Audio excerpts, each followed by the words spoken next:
बिस्मिल्लाहिर्रहमानिर्रहीम। आज के लेक्चर के अंदर हम लोग जो टॉपिक्स कवर करेंगे उनमें operator, arithmetic operators, assignment statement, L value, R value, program 3.3 जो कि एक्सप्लेन करेगा कि हम किस तरह से अरिथमेटिक ऑपरेटर्स को सी प्लस प्लस के अंदर इस्तेमाल कर सकते हैं।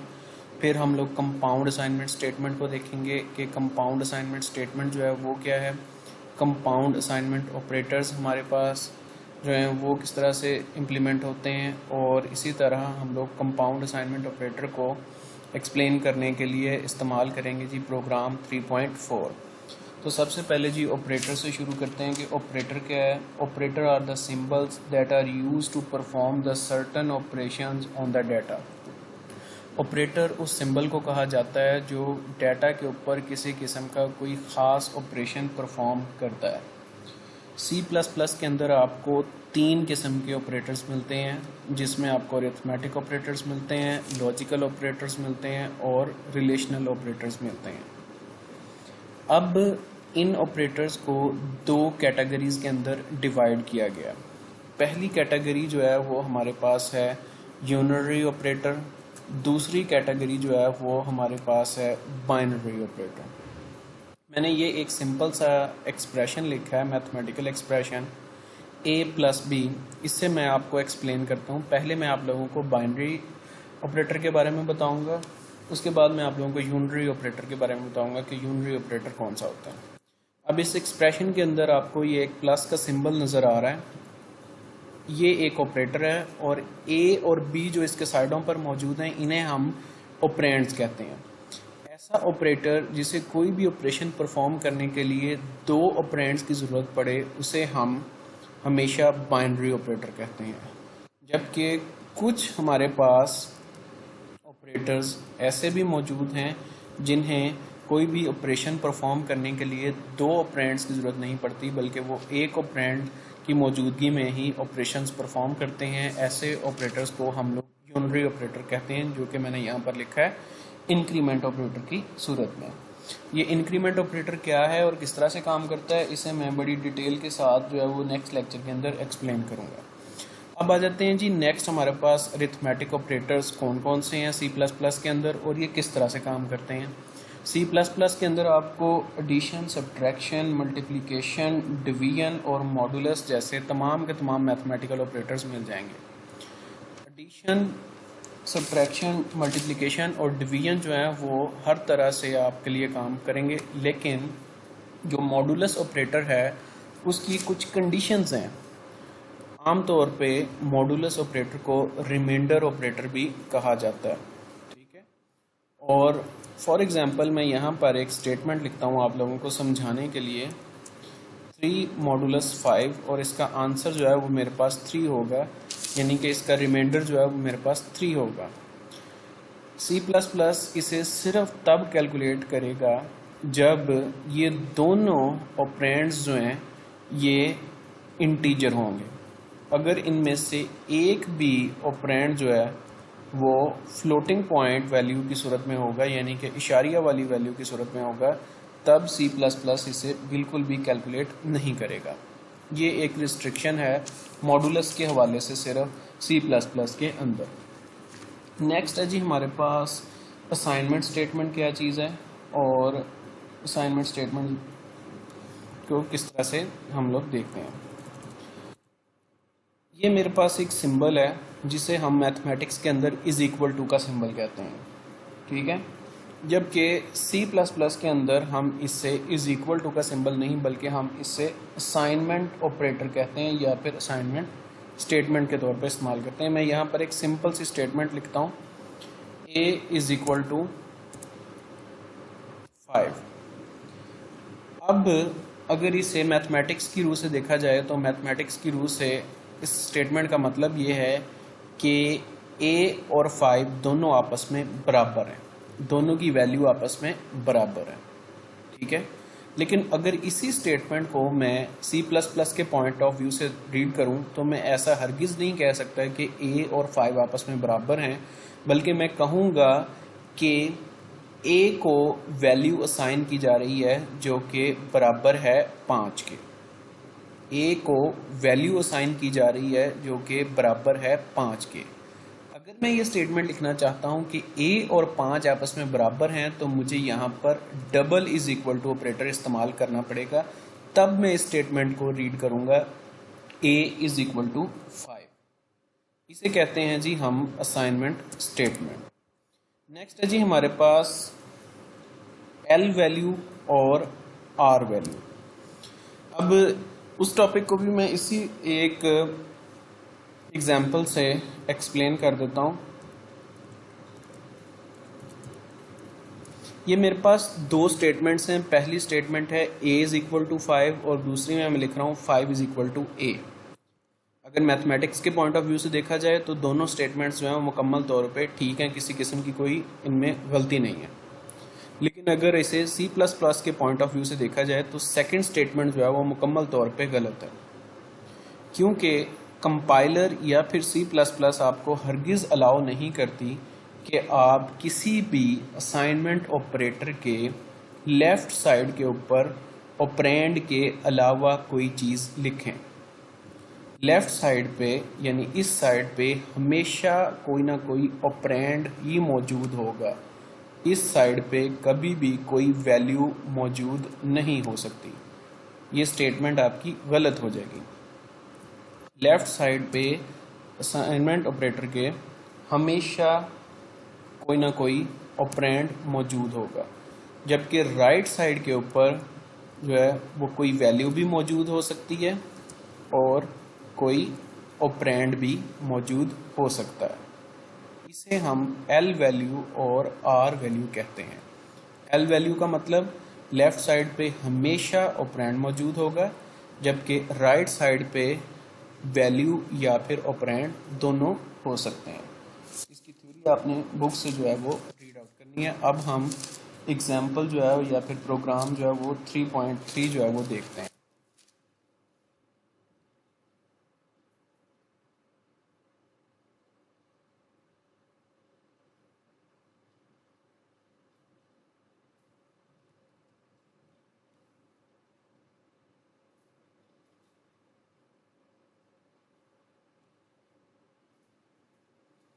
अच्छा जी, ये मेरे पास एक प्रोग्राम लिखा हुआ है।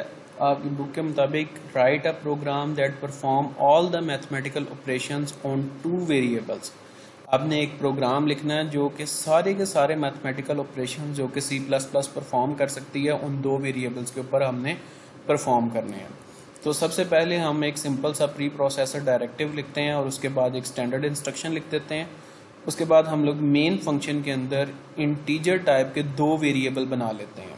ठीक है, अब हमने यहाँ पर इंटीजर टाइप के 2 वेरिएबल बना लिए, इंट a एंड b। अब मैं एक ही स्टेटमेंट के अंदर 2 वेरिएबल्स की डिक्लेरेशन प्रोवाइड कर रहा हूँ।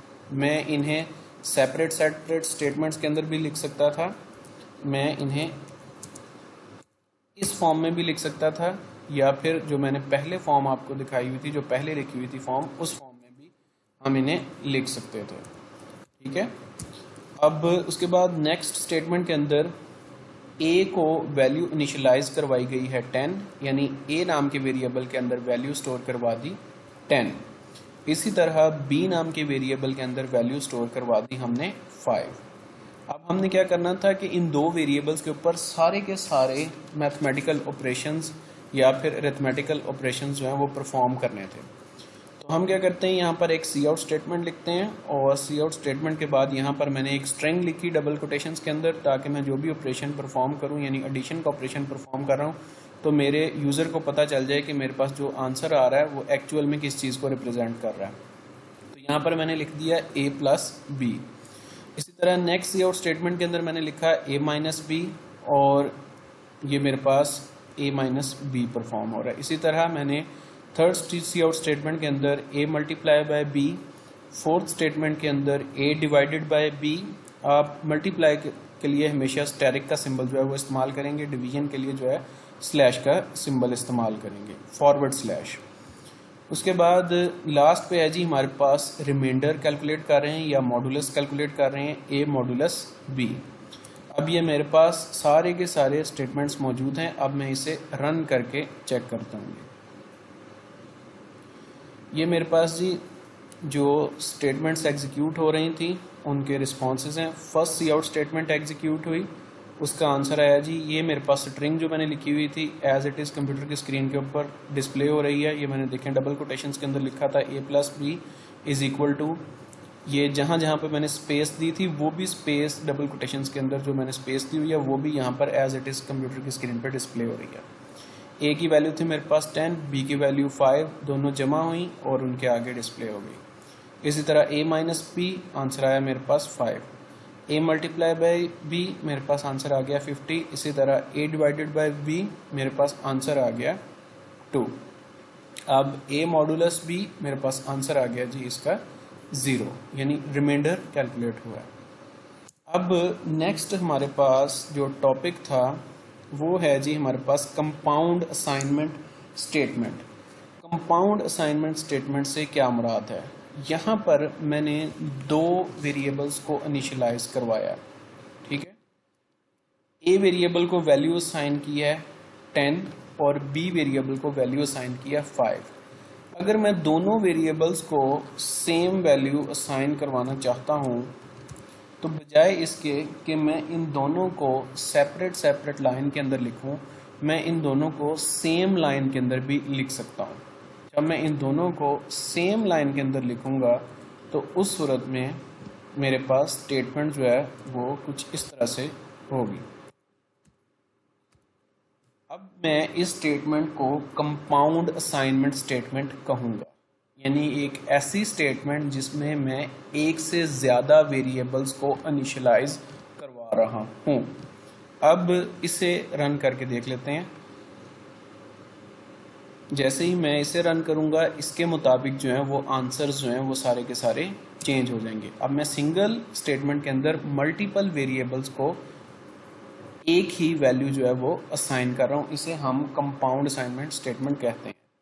आप चाहें दो वेरिएबल्स को, चाहें जितने मर्जी वेरिएबल्स को, यानी कि आपके पास जितने वेरिएबल्स हों उतने वेरिएबल्स को आप एक ही वैल्यू जो है वो असाइन कर सकते हैं इस कंपाउंड असाइनमेंट स्टेटमेंट को इस्तेमाल करते हुए। नेक्स्ट है जी हमारे पास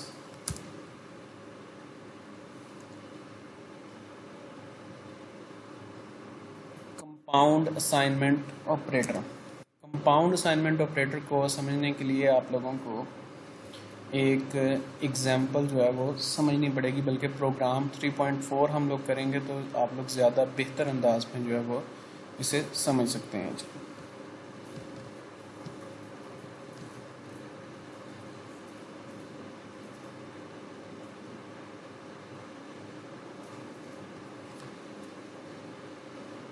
बल्कि इससे पहले आप ये एक सिंपल स्टेटमेंट देखें।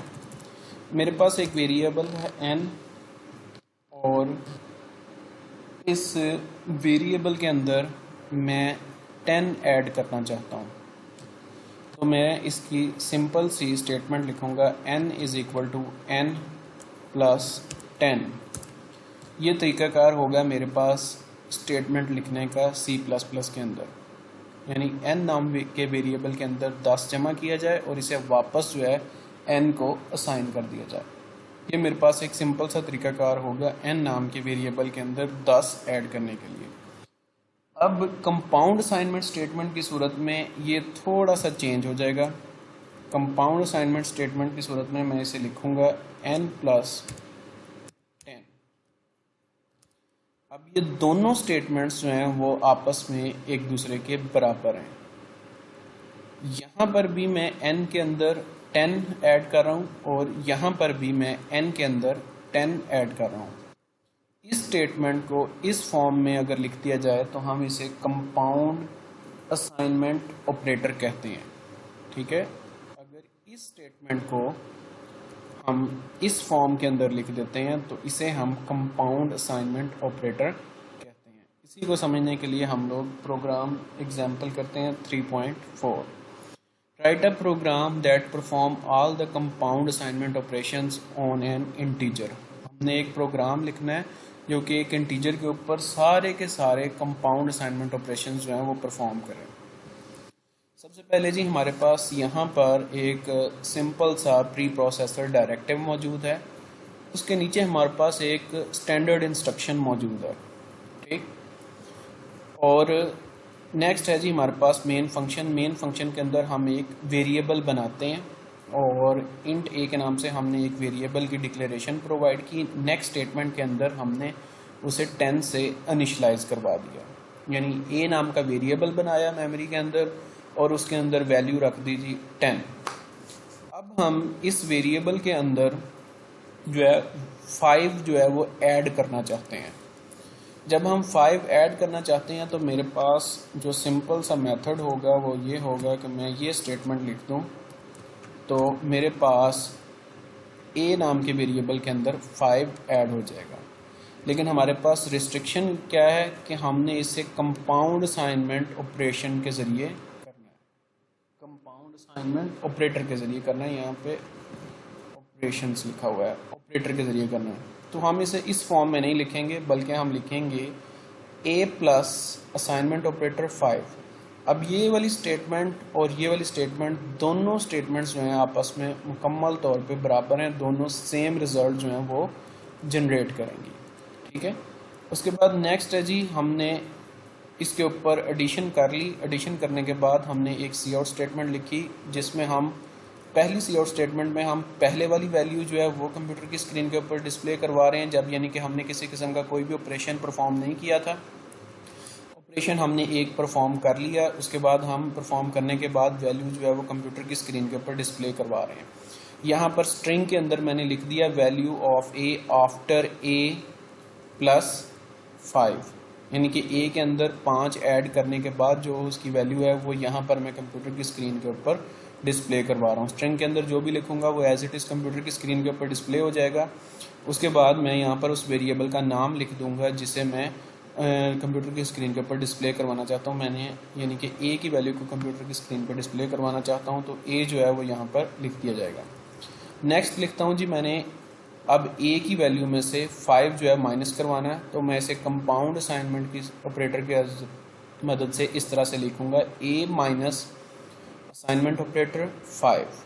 अगर मैं इसे सिंपल फॉर्म में लिखता तो मैंने सिंपल फॉर्म में इसे लिखना था a is equal to A minus 5, ठीक है। लेकिन मैंने इसे कंपाउंड फॉर्म में लिख दिया। उसके बाद नेक्स्ट है जी मेरे पास मैंने माइनस करने के बाद अब वैल्यू को दोबारा से कंप्यूटर स्क्रीन के ऊपर डिस्प्ले करवाना है, तो मैं दोबारा से एक सी आउट स्टेटमेंट लिखता हूँ और माइनस करने के बाद दोबारा से वैल्यू को कंप्यूटर की स्क्रीन के ऊपर डिस्प्ले करवा देता हूँ। फिर मेरे पास जो भी वैल्यू मौजूद है उसे हमने 2 से मल्टीप्लाई करना है, तो मेरे पास सिंपल मेथड ये है कि मैं इसे इस तरह 2 से मल्टीप्लाई कर दूँ, लेकिन मैंने कंपाउंड असाइनमेंट स्टेटमेंट से किया तो मैंने ये वाला मेथड इस्तेमाल किया। फिर दोबारा से जो है हम लोग कंप्यूटर की स्क्रीन के ऊपर सी आउट स्टेटमेंट की मदद से इसे डिस्प्ले करवाएंगे। नेक्स्ट मैंने जी इसके अंदर डिवीजन परफॉर्म करनी थी, तो डिवीजन परफॉर्म करने के लिए जो सिंपल मेथड था या स्टैंडर्ड प्रोसीजर था वो मेरे पास ये था, लेकिन इसे मैं कंपाउंड असाइनमेंट स्टेटमेंट से कर रहा हूँ। और उसके बाद आप लोगों को ये सिंबल्स अगर कंफ्यूज कर रहे हैं तो ये मैं बता दूं कि ये सिंबल्स मैं इस्तेमाल कर रहा हूँ इन्हें कमेंट्स के अंदर चेंज करने के लिए। मैंने लास्ट वीडियो लेक्चर के अंदर भी बताया था कि अगर कोई स्टेटमेंट आप ऐसे लिखते हैं जिसे आप चाहते हैं कि कंपाइलर इग्नोर कर दे, उसे एग्जीक्यूट ना करे, तो उससे पहले आप डबल स्लैश लिखते हैं, कंपाइलर उसे बिल्कुल अनदेखा कर देगा, यानी कि वो ये समझेगा कि ये प्रोग्राम का हिस्सा ही नहीं है, ठीक है। उसके बाद डिवीजन के बाद हम दोबारा से सी आउट स्टेटमेंट इस्तेमाल करेंगे और इसे कंप्यूटर की स्क्रीन के ऊपर डिस्प्ले करवाएंगे। अब नेक्स्ट टाइम मैं दोबारा से रिमाइंडर परफॉर्म करना चाहता हूँ, तो मेरे पास जो जनरल बननी थी कमांड या स्टेटमेंट वो कुछ इस तरह से बननी थी, ठीक है। लेकिन इसे हमने कंपाउंड स्टेटमेंट से जो है वो इस तरह से डिस्प्ले करवाया। और अब रिमाइंडर परफॉर्म करने के बाद लास्ट वाली सी आउट स्टेटमेंट में मैं लास्ट पे जो वैल्यू होगी मौजूद ए की उसे कंप्यूटर की स्क्रीन के ऊपर डिस्प्ले करवा रहा हूँ। अब मैं इस प्रोग्राम को रन करके आपको चेक करवा देता हूँ।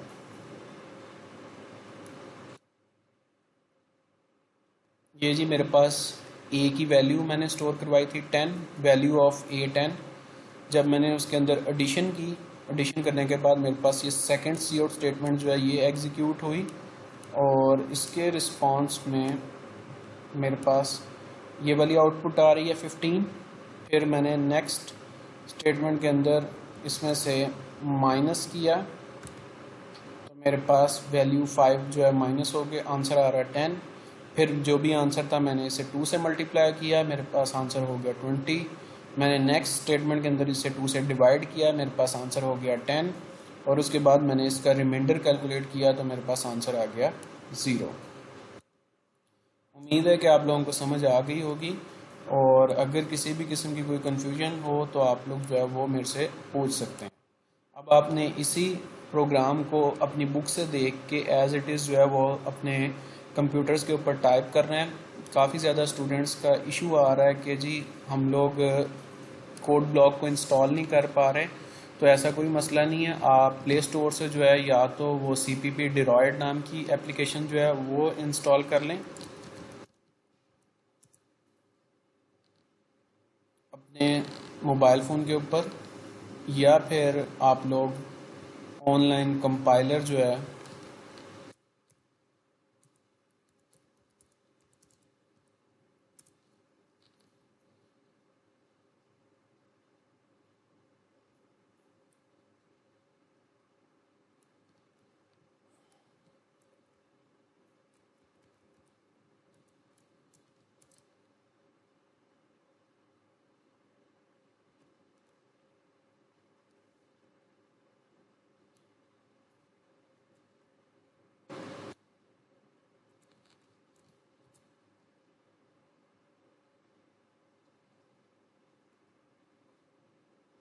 देख सकते हैं आप लोग कि मैंने ऑनलाइन कंपाइलर इस्तेमाल किया। जो मेरे पास रिज़ल्ट्स कोड ब्लॉक के अंदर जनरेट हो रहे थे वो एज इट इज़ जो है ऑनलाइन कंपाइलर के अंदर जनरेट हो रहे हैं। आपको किसी किस्म की कोई इंस्टॉलेशन करने की ज़रूरत नहीं है। जस्ट जो है आप लोगों ने लिंक ओपन करना है, वहाँ पे अपना कोड लिखना है, कोड लिखने के बाद जो है उसे रन करके एग्जीक्यूट करके चेक कर लेना है। ठीक है, आप ये तरीक़ेकार जो है वो इस्तेमाल कर सकते हैं। या फिर अगर आप लोग लाजमी तौर पे कोड ब्लॉक इस्तेमाल करना ही चाहते हैं तो आप टीम वीवर नाम का एक सॉफ्टवेयर जो है वो इंस्टॉल करेंगे अपने सिस्टम्स के ऊपर। ये सॉफ्टवेयर इंस्टॉल करने के बाद आपके कंप्यूटर की कंप्लीट एक्सेस जो है वो मुझे मिल जाएगी, ठीक है, जिसकी मदद से मैं अपने घर पे बैठे हुए आपके सिस्टम्स के ऊपर जो है वो किसी भी किस्म का कोई भी सॉफ्टवेयर जो है वो इंस्टॉल कर सकता हूँ। लेकिन इसकी इंस्टॉलेशन में भी सबसे बड़ा मसला ये है कि इसकी इंस्टॉलेशन में भी कुछ कॉन्फ़िगरेशंस करनी पड़ती हैं। आपको सिखाना पड़ेगा कि ये सॉफ्टवेयर भी किस तरह से आपने इस्तेमाल करना है, और इस सॉफ्टवेयर के इस्तेमाल के लिए इंटरनेट का कनेक्शन जो है वो काफ़ी हैवी जो है वो रिक्वायर्ड होता है। तो इसीलिए आप लोग बेहतर ये है कि आप लोग ऑनलाइन कंपाइलर जो है वो इस्तेमाल कर लें वक्ती तौर पे, ठीक है। और इस प्रोग्राम के अंदर जो भी आप बुक से लिखते हैं उसके अंदर ज़्यादा से ज़्यादा मॉडिफिकेशंस करके देखें, चेंजेस करके देखें। जितनी आप मॉडिफिकेशंस करेंगे उतनी आपकी प्रोग्रामिंग के ऊपर ग्रिप जो है वो बेहतर होगी। ये सब्जेक्ट जो है काफ़ी ज़्यादा डिफ़िकल्ट है और इस दफ़ा एग्ज़ाम्स जो हैं वो यूनिवर्सिटी ने कंडक्ट करने हैं, तो मैं नहीं चाहता कि आप लोगों में से कोई भी स्टूडेंट जो है वो फेल हो या फिर उसके बुरे मार्क्स आएँ। आपके पास अच्छा खासा टाइम है, घर पे मौजूद हैं आप लोग, इसकी ज़्यादा से ज़्यादा प्रैक्टिस करें और जो भी आपका क्वेश्चन है, जो भी आपकी क्यूरी है, वो आप लोग जो है वो पूछ सकते हैं। और दूसरा एक स्टूडेंट का और क्यूरी ये थी कि जी हम जब भी सर्च करते हैं, हम लोग वीडियोस को ओपन करते हैं तो वो कुछ इस तरह से शो हो जाती हैं कि हमें पता नहीं चलता कि कौन सी वीडियो लेक्चर जो है वो हमारे लिए है, कौन सी दूसरी क्लास के लिए। तो अब मैंने इनकी प्ले लिस्ट्स बना दी हैं। जो मैथ के स्टूडेंट्स होंगे उन्होंने सिर्फ चैनल के ऊपर जाना है और मैथ की प्ले लिस्ट जो हैं यहाँ पर BS मैथ 4th सेमेस्टर की, आपने इस प्ले लिस्ट को ओपन करना है। इसमें आपके वीडियो लेक्चर्स मौजूद होंगे और इसमें मौजूद वीडियो लेक्चर्स जो हैं वो आप लोगों ने सुनने हैं। अच्छा जी, खुदा हाफिज़।